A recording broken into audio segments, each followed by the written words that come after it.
پر همدې موضوع د بحث لپاره په ژوندۍ بڼه راسره وصل دی په لندن کې د کډوالو چارو وکیل ښاغلی عزیز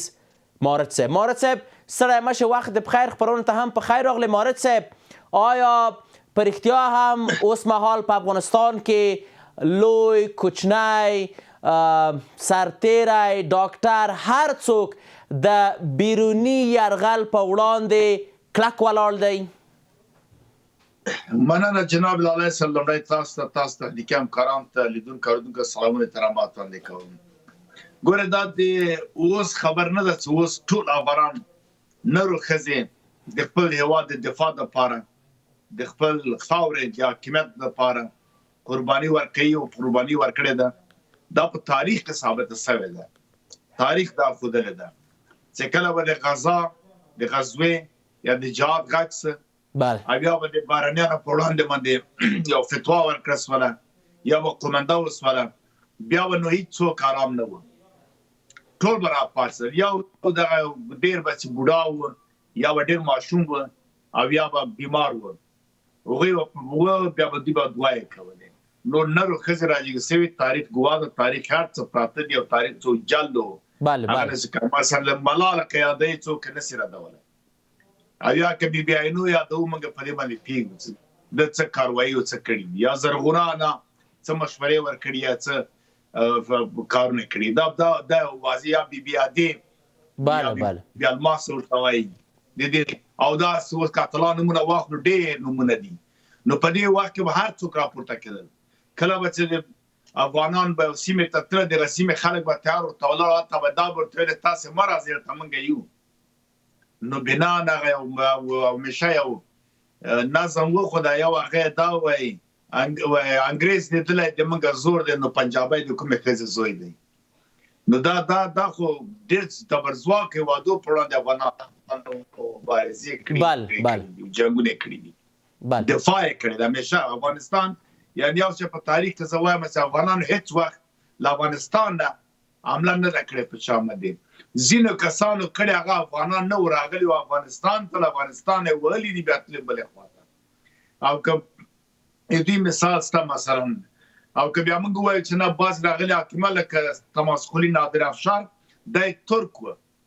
تماسخلي ترک و له قلاتن راغی د سیمې ته که پین حمله کړې. مارد صاحب په ډېرې بښنې سره ستاسو خبرو کې مزاحمت هم کومه. دغه اوس کومې څرګندونې چې اوس مهال د کورنیو چارو وزارت دغه لوړپوړي چارواکي ترسره کړي، څومره د افغانستان د اوسني پوځ هوډ ښیي، څومره د افغانستان د اوسني نظام هوډ ښیي چې خپلواکه دی، مستقل دی، د هر برید په وړاندې ولاړ دی؟ ګوره دا خو چارواکی ده او مسؤل ده. د مسؤل خبره که چېرې څوک نه منل کېږي یا اعتراض پرې هغه ردېږي یا خلک وایي چې زه نه منم، دا صحیح نه ده. اما چې کله چې خاموشي پکې کېږي چې دی مسؤله چارواکی ده، دا معنی دې ده دا ټولې خبرې د تایید شولې، پخلی اوسه، خلکو ومنلې. تر اوسه پورې خو چا اعتراض نه ده پرې کړی. برعکس کله چې موږ اورو خلک یې ټول تاییدوي. نو بنان دا د اتحاد د وحدت خبره ښیي، د غیرت او شهامت، د دلري او د دفاع خبره ښیي. لکه څنګه لکه موږ تعرض نه کړی دا مثلا یووالی ښیي، دا د افغانستان حاکمیت ښیي، دا په دې ښیي چې نن سبا ملت له چارواکو سره ولاړ ده. نو بنان دې کې خو نو که اوس خپلواک وایي، خپلواکي دلته ده، حاکمیت دلته ده، خپل افغانستان دلته ده، یوه قومنده دلته ده، یو لاس دلته ده. یعنی د پردیو په مقابله کې دننه به ناخوالي، دننه به نیوکې، دننه به یو نسل لري، بل به بل نسل لري. دا په ټول مملکتونو کې دا شته. دا نن دا لویه مظاهره. مارد صاحب که دلته وپوښتم یوه بله مسله چې ډېره مطرح ده، البته اوس د افغانستان او پاکستان ترمنځ وضعیت داسې ښکاري چې یو سټیلمیټ وضعیت دی، یعنې په ټوله کې نه یو کره اوربند ترسره شوی او نه هم جګړه دوام لري. دغه راتلونکی تاسو څنګه وینئ؟ څه به ترسره شي؟ د افغانستان او پاکستان اړیکې به څنګه شي؟ آیا تر پای به همدارنګه وي؟ لارې به تړل شوي وي که نه کوم بل څه هم راتلونکي دي؟ جناب لالی صاحب ګوره ما او تا بار په ده باندې بحث وکړ چې پاکستان غلطو سیاستونو، غلطو پالیسیو، غلطو محاسبو خپل قوم او خپل خلک هم راوپاروله نړیوال تم به اعتبار سه خپل بازار تم به اعتبار سه شاته یو گاونډ هند و هغه ورته دښمن و یو دوست وادس درلوده هغه افغانستان هغه هم ځان دوی دښمن کړ د حضرت علي کرم الله وجهه یو مقوله وایي پردی مه خپل مه پردی کوه چې پردي بیا خپل کوي دوست وایي مه وهه چې بیا دښمن دوست کوي دا یو واقعیت اوس ګوره دوی د حمله وکړه په افغانستان فکر یې کوه پخوانی د لاسپوڅو حکومتونه دي ما هماغه د درس عبرت ولیده چې خپله اوس په چوټ کړه که بیا حمله وکړم راباندې مشکل جوړ نه کړي بیا یې غږ د خبرو وکړه د میز کېناستلو قطر په هغه وخت کې کوربتوب وکړ ما بیا لاړه شرطونه و نامشروع خبرې و نامعقوله بخره غواړم بیا ترکیې پورې هلته هم شرمېدلم چې موږ خو په جال راغلي یو بیا د اقتصادي مسایل سوله د دې خوا نه د افغانستان ګاډي او تاجرانو توکي وځنډول کله چې دوی وځنډول اوس ګورئ په چغو دای ده په زارۍ دای ده د خبرو مذاکرو وړاندیزو دای کوي ګواښونه مزدای کوي د سوداګرو اعتراضونه پورته سوي دي قاطي او قیمتي پکړه جوړه سوې ده خلک اوس راپارېدلي دي ځکه د ده ضرورت او تر ټولو په ډېر بښنې سره مورد صاحب تر ټولو عجیبه دا چې په دې څو ورځو کې د خواجه آصف ټویټونه هم درېدلي دي دا خو اوس نور نغلي سول دا خو اوس پوه سول نو هرې خواته یو څوک ملامتېږي نو حقایق درک کوي وینې اوس ماشوم څلور کلونه پورته ماشوم نن په پنجاب کې خپل دولت باندې غندي ځکه دوی دا ناروا کړن د حالات اوس خراب دي تاسو باور وکړئ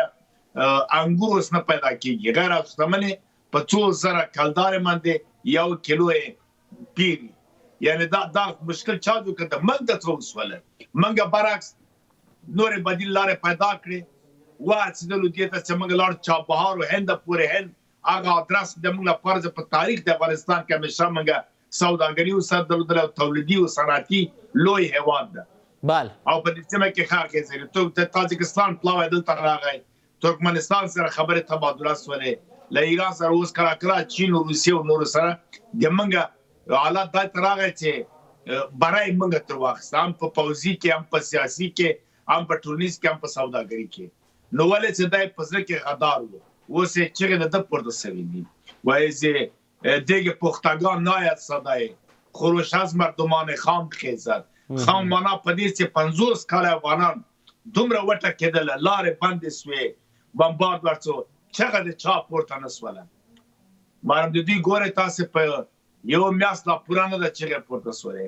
دا خو افغانستان خو فولادي ملک تاریخ لري دلته هر ډول حالت په افغانانو تیر شوی ده ولګه تیر کړی ده جګړې کړې دي ځان خپل تدابیر لري پیږي څوکي دوی خو په دې شان نه دی مخته لکه په نورو ملکو کې چې د وی د دقیقې لپاره برېښنا قطع سي د خلکو چغې راپورته سي بله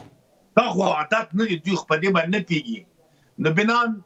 برای چې ګورو د موږ په لاس کې ډېره زیاته مننه اتحاد د موږ په لاس کې ده وحدت د موږ په لاس کې ده پرمختګ باندې روان یو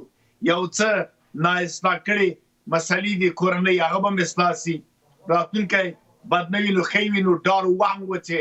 غربي نړۍ یو پاکستان په لا پروژې د داعش د بلبل رانوړي اوس ګورو چې هغه مرسپارات بربني کیږي دغه تم تدابیر نیول کیږي ډېره زیاته مننه په دې باندې موږ باید ډاډمن اوسو چې ان شاء الله سولو امنیت او نیابتي جګړې ناراضي افغانان هم خيار دی او امارات هم دې ته پاملرنه کوي ډېره زیاته مننه مورد صاحب ستاسو له حضور څخه په خبرونه کې تاسو نه